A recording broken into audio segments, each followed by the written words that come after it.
నమస్కారం. జగత్ కళ్యాణకారకం శ్రీ సీతారాముల కళ్యాణం. గ్రామం, పట్టణం, నగరం ప్రతి చోట కూడా శ్రీ సీతారాముల కళ్యాణం మహావైభవంగా జరుగుతుంది. శ్రీరామ కళ్యాణం జరగని చోటంటూ ఉండదంటే అతిశయోక్తి కాదు. కుల, మత, వర్గ, వర్ణ, వయోభేదం లేకుండా సమస్త సమాజం అత్యంత భక్తి శ్రద్ధలతో పాల్గొనటం అనాది కాలం నుంచి ఆచారంగా వస్తోంది. ఇక తెలుగువారి అయోధ్య అయిన భద్రాచలంలో జరిగే కళ్యాణం అంబర చుంబితమనే చెప్పాలి. ప్రతి ఒక్కరూ జీవితంలో ఒక్కసారైనా భద్రాచల శ్రీ సీతారామ కళ్యాణం ప్రత్యక్షంగా చూడాలని కలలుగంటారు. ముక్కోటి దేవతలు విచ్చేసే దృశ్యాదృశ్యంగా దివ్యమైన శ్రీరామ కళ్యాణాన్ని, అక్కడ విశేషాలని కన్నుల పండుగ ఇప్పుడు వీక్షిద్దాం.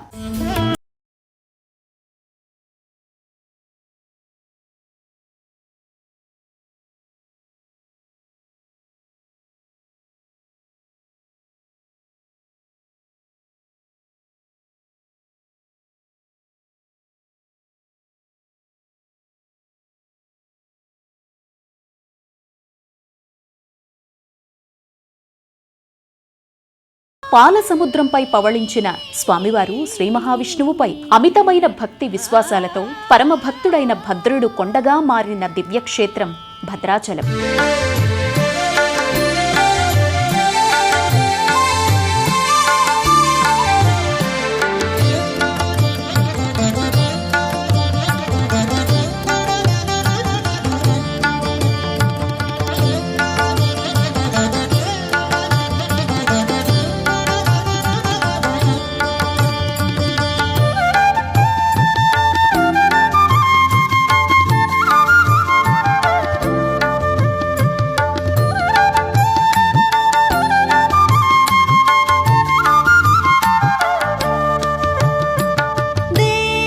అచలం అంటే కొండనర్థం. భద్రుడి పేరుతో ఈ అచలం భద్రాచలమైంది. దేశంలో జరిగే శ్రీ సీతారాముల కళ్యాణం కంటే ఇక్కడ ఎంతో ప్రత్యేకంగా జరుగుతుంది.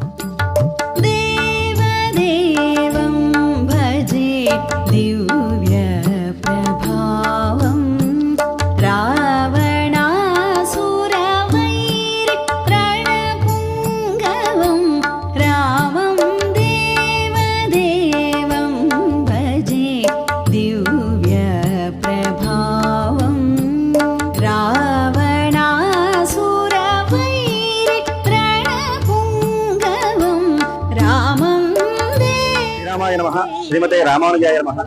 భద్రాచలంలో శ్రీరామనవమి నాడు కళ్యాణం జరిగేటువంటి ప్రక్రియ అనేటువంటిది మనకి అనాదిగా వస్తున్నది.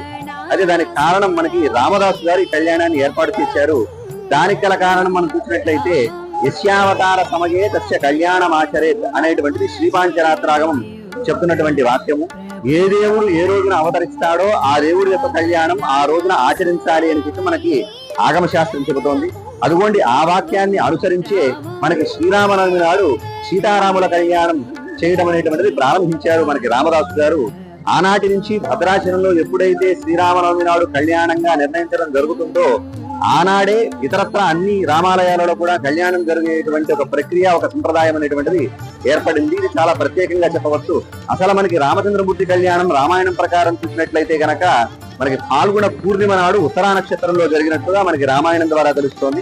కానీ ఆగమ శాస్త్రాన్ని అనుసరించి పుట్టినరోజే కళ్యాణం చేసేటువంటి ఒక గొప్పనైనటువంటి ప్రక్రియకి నాంది పలికినటువంటి క్షేత్రం మనకి భద్రాచలంగా చెప్పవచ్చు. అంటే రామచంద్రమూర్తి యొక్క పట్టాభిషేకం చాలా విశేషమైనటువంటిది. మనకి ప్రతి భద్రాచల క్షేత్రంలో ప్రతి పుష్యమి నక్షత్రం నాడు జరుగుతుంది. అలాగే ఆ విశేషించి మనకి శ్రీరామనవమి నాడు మర్నాడు జరుగుతుంది. అలాగే శరన్నవరాత్రుల్లో భద్రాచలంలో జరుగుతుంది. ఇలా కాకుండా 12 సంవత్సరాలకు ఒకసారి మనకి పుష్కర పట్టాభిషేకము, అలాగే 60 సంవత్సరాలకు ఒకసారి మహాసామ్రాజ్య పట్టాభిషేకం అనేటువంటివి భద్రాచలంలో జరిగేటువంటి పట్టాభిషేకాలలో ఉన్నటువంటి వివిధతలు.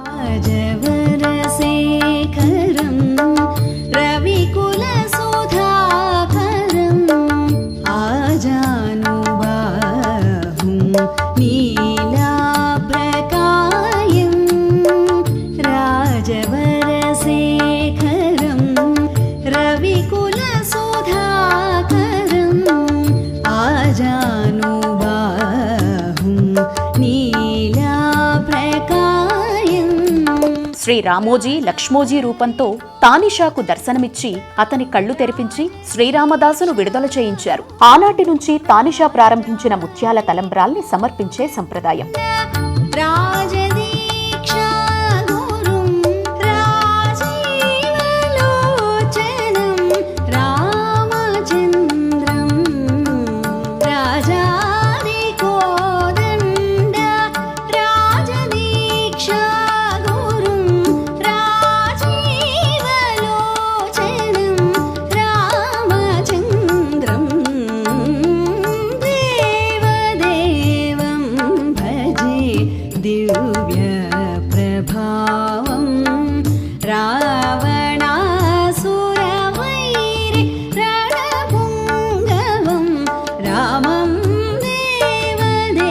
అది ఈనాటికే కొనసాగటం ఈ క్షేత్రానికి శ్రీరాముడికి ఉన్న ప్రత్యక్ష సంబంధ ఉనికికి నిదర్శనంగా భావించొచ్చు. భద్రాచలంలో జరిగే శ్రీ సీతారాముల కళ్యాణంలో ప్రతి ఘట్టం ఎంతో విశేషంగా ఉంటుంది.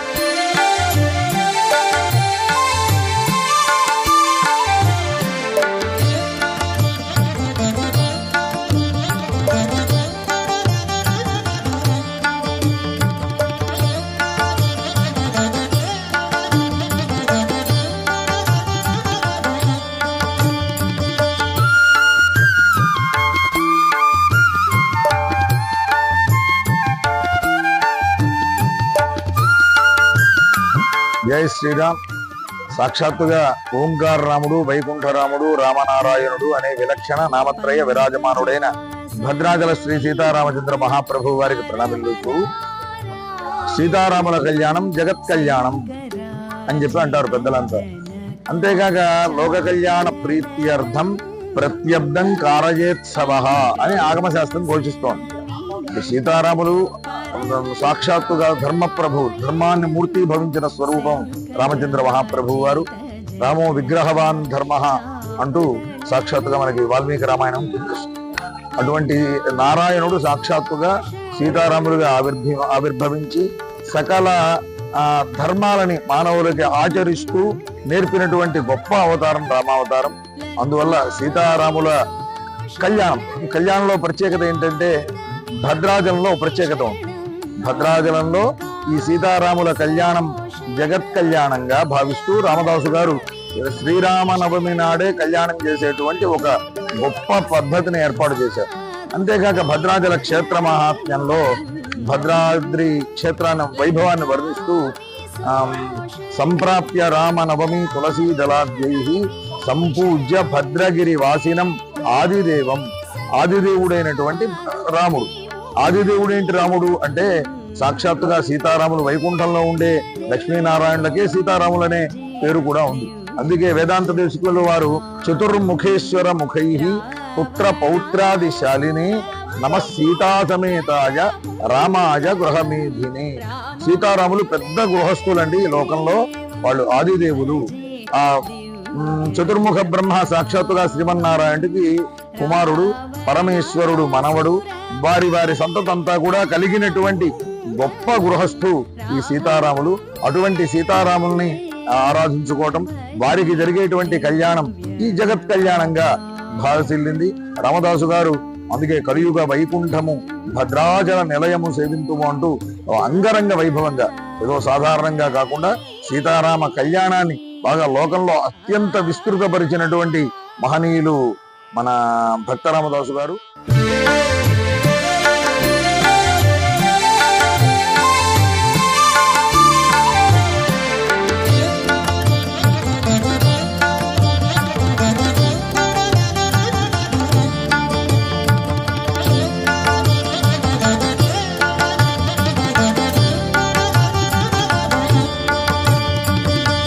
శ్రీరామదాసు చేయించిన నగల్ని అలంకరించి భక్తుల గోటితో ఒలచిన తలంబ్రాలతో, అధికార లాంఛనాలతో ప్రభుత్వం పంపించిన ముత్యాల్ని కలిపి చేసే ఈ అద్భుత కళ్యాణం కళ్లతో వీక్షించవలసిందే గాని వర్ణించడానికి మాటలు జాలవు. సమస్త సమాజానికి సర్వమంగళప్రదం శ్రీ సీతారాముల కళ్యాణం.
रामं देवदेवं भजे दिव्यप्रभावम्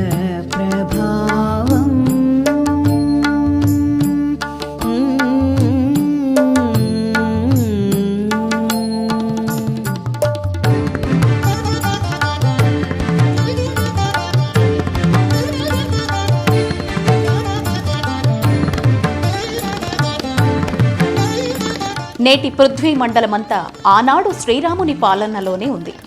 దానికి రాజధాని అయోధ్య. ఈ అయోధ్యను అపరాజిత అయోధ్య అని కూడా అంటారు. అంటే జయింప సఖ్యం కానిది అనర్థం. శత్రు దుర్భేద్యమైన ఈ అయోధ్యలో అకాల మృత్యువు గాని అధర్మం గాని ప్రవేశించజాలవు. ప్రపంచంలో సర్వ సామంతరాజుల రాకతో మహర్షులు మునులు తపః సంపన్నులు పర్యవేక్షిస్తోండగా, రామ పరివారం సేవలందిస్తూ ఉండగా ఆనాటి అయోధ్యలో శ్రీరామ పట్టాభిషేకం ఎంత వైభవంగా జరిగిందో ఊహకందని విషయమే. సుధాకరం రాజవరశేఖరం రవికుల సుధాకరం ఆజానుబాహుం నీలాప్రకాయం రాజవరశేఖరం రవికుల సుధాకరం ఆజానుబాహుం నీలాప్రకాయం రాజారి కోదండ రాజదీక్షా గురుం రాజారి కోదండ రాజదీక్షా గురుం రాజీవలోచనం రామచంద్రం రాజారి కోదండ రాజదీక్షా గురుం రాజీవలోచనం. భద్రాచలంలో శ్రీరామ పట్టాభిషేకానికి ఒక ప్రత్యేకమైన స్థానం ఉంది. భద్రాచలంలో పట్టాభిషేకం పలు విధాలుగా జరుగుతుంది. అంటే ప్రతి నెలలో ఒక పట్టాభిషేకం జరుగుతుంది. ప్రతి నెలలో శ్రీరామాయణ పారాయణ గావించి, అంటే పునర్వసు నుండి పునర్వసు దాకా శ్రీరామాయణాన్ని పఠించి పుష్యమి నాడు పట్టాభిషేకం చేసేటువంటి విధానం ఉంది. దీన్ని పట్టాభిషేకం అంటారు.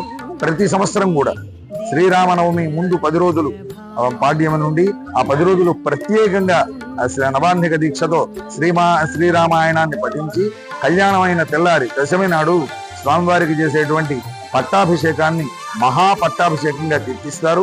ఆ తర్వాత 12 సంవత్సరాలకు ఒకసారి, ప్రతి 12 సంవత్సరాలకు ఒకసారి పుష్కర సామ్రాజ్య పట్టాభిషేకం అంటారు.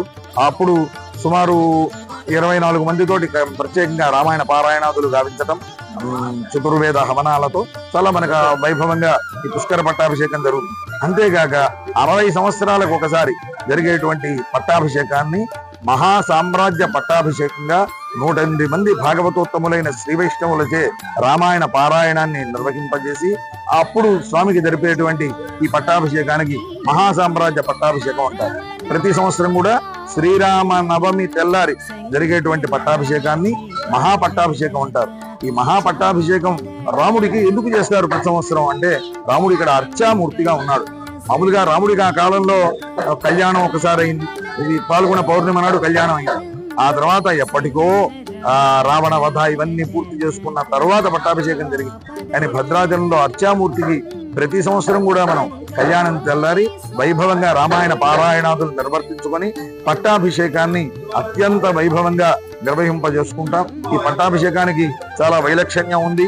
ఇక్కడ పట్టాభిషేకంలో రాముడికి జరిగే పట్టాభిషేకంలో బ్రహ్మదేవుణ్ణి, శివుణ్ణి, వీళ్ళ పరివారాల్ని వాళ్ళందరినీ ఆవాహన చేయడం జరుగుతుంది.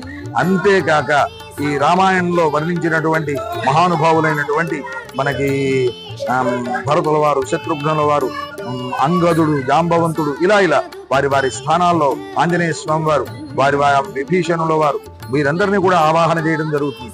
అంతేకాక ఆనాటి శ్రీరామాయణంలో చెప్పినట్టుగా పట్టాభిషేక సమయంలో వశిష్ఠుడు ఇలా 8 మంది మహర్షులు ఉండి రాముడికి ఎలా అయితే పట్టాభిషేకం చేశారో వారి స్మరణ పూర్వకంగా ఈనాడు భద్రాచలంలో ఉన్నటువంటి అర్చకోత్తములైనటువంటి పెద్దలని ఒక 8 మందిని నియమించుకొని అష్టౌ శ్రీ వైష్ణవాన్ ప్రేషయిత్వ అంటూ చెప్పినట్టుగా ఆ 8 మంది శ్రీ వైష్ణవ భాగవతోత్తములచే ఈ స్వామి వారికి ఈ పట్టాభిషేక మహోత్సవం నిర్వహింపజేస్తారు.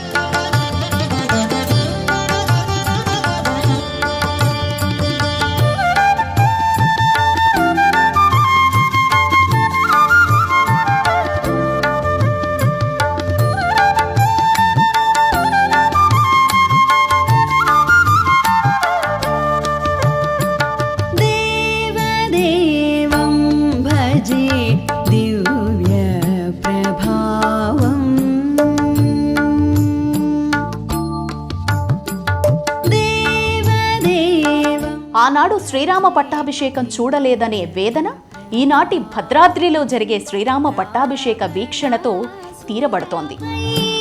ప్రణపుంగవం రామం దేవదేవం భజే దివ్య ప్రభావం రావణాసురవైరి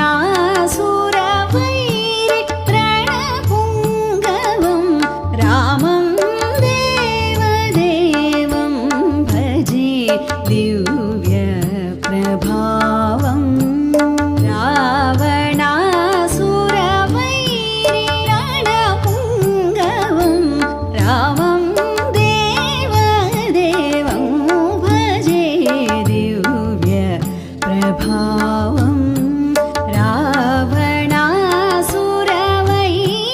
రణపుంగవం రామం దేవదేవం భజే దివ్య. దశావతారాల్లో ఎంతెంతో ప్రత్యేకమైంది శ్రీరామావతారం. భద్రాచల దేవస్థానం వారు సంకల్పించిన శ్రీరామ పట్టాభిషేక మహామహోత్సవం కారణంగా భద్రాద్రి నేడు అయోధ్యగా మారిపోయింది.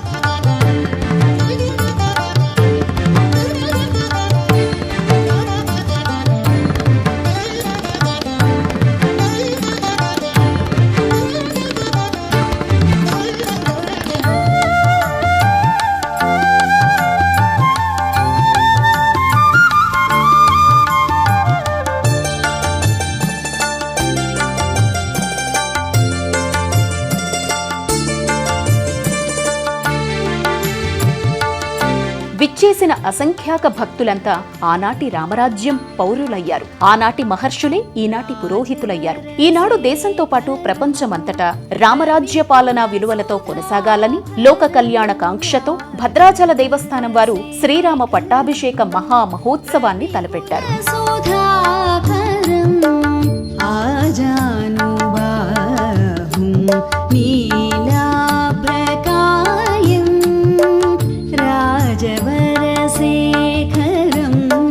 రవికులసుధాకరం ఆజానుబాహుం నీలాభ్రకాయం రాజారికోదండ రాజదీక్షాగురుం రాజారికోదండ రాజదీక్షాగురుం రాజీవలోచనం రామచంద్రం రాజారికోదండ రాజదీక్ష. పట్టాభిషేక సమయంలో స్వామికి వివిధ లాంఛనాలను సమర్పణ చేస్తారు. అంటే స్వామివారికి కిరీటం, ఆ పాదుకలు, రాజముద్రిక, రాజదండం, ఛత్రం, చామరం, ఇటువంటి రాజ లాంఛనాలన్నింటినీ కూడా ఆ లాంఛనాలకు అధిదేవతలైనటువంటి దేవతలను ఆవాహన చేసి వారందరినీ అర్చించి స్వామివారికి సమర్పణ చేయటం ఉంటుంది. ఇక్కడ సమర్పణ చేయడంలో కూడా ఒక ప్రత్యేకమైన ఒక విలక్షణమైన మర్యాదని ఇక్కడ పాటించడం జరుగుతుంది. మామూలుగా సాధారణంగా అయితే రాజుకు పట్టాభిషేకం చేసేటప్పుడు ముందుగా కిరీటం ఇది చేయటం జరుగుతుంది, కిరీటాది పాదుకా పర్యంతం. కానీ ఇక్కడ మనం అర్చామూర్తికి ఆరాధనా పూర్వకంగా చేసే పట్టాభిషేకం కాబట్టి ముందుగా రామచంద్ర మహాప్రభువు గారికి పాదుకలు సమర్పణ చేయటం, ఆ తర్వాత ఇలా వరుసగా రాజముద్రిక, రాజదండం ఈ ఇత్యాది లాంఛనాలన్నీ సమర్పణ చేసి చివరిగా ఆ అద్భుతమైనటువంటి ఈ పట్టాభిషేకానికి సంబంధించినటువంటి కిరీటాన్ని సమర్పణ చేయడం జరుగుతుంది. మనకి ఆ పట్టాభిషేక కిరీటాన్ని 2011లో ప్రత్యేకంగా చిరంజీవి స్వామి వారు అందజేశారు సువర్ణ కిరీటాన్ని. ఆ కిరీటంలో కూడా సమ్రాట్ శక్తి శ్రీమన్నారాయణుని ఆవాహన చేసి ఆ కిరీటాన్ని మంత్రపూతంగా రామచంద్ర మహాప్రభు వారికి సమర్పణ చేసుకుంటున్నాం.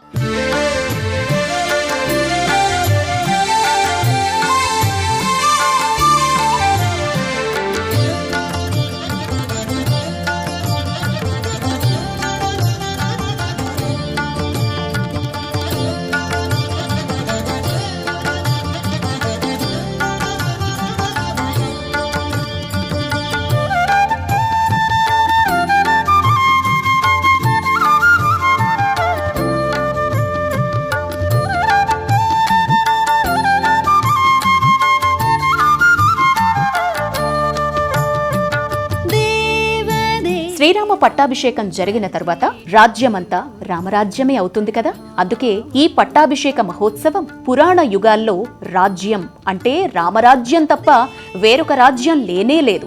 భద్రాచలంలో శ్రీరామ పట్టాభిషేక మహామహోత్సవం ద్వారా అందరూ కలలు కనే శ్రీరామరాజ్య స్థాపన జరుగుతుందని ఆశిద్దాం. జై శ్రీరామ్. పుంగవం రామం దేవదేవం భజే దివ్య ప్రభావం రావణాసురవైరి రణపుంగవం రామం దేవదేవం భజే దివ్య ప్రభావం రావణాసురవైరి రణపుంగవం రామం దేవదేవం భజే దివ్య ప్రభావం రావణాసురవై యక్ష గరుడ గంధర్వ కిన్నర కింపురుషాది సమస్త లోకవాసులు ముకుళిత హస్తాలతో దర్శించుకునే శ్రీరామ పట్టాభిషేక మహోత్సవాన్ని మనము దర్శిద్దాం పదండి.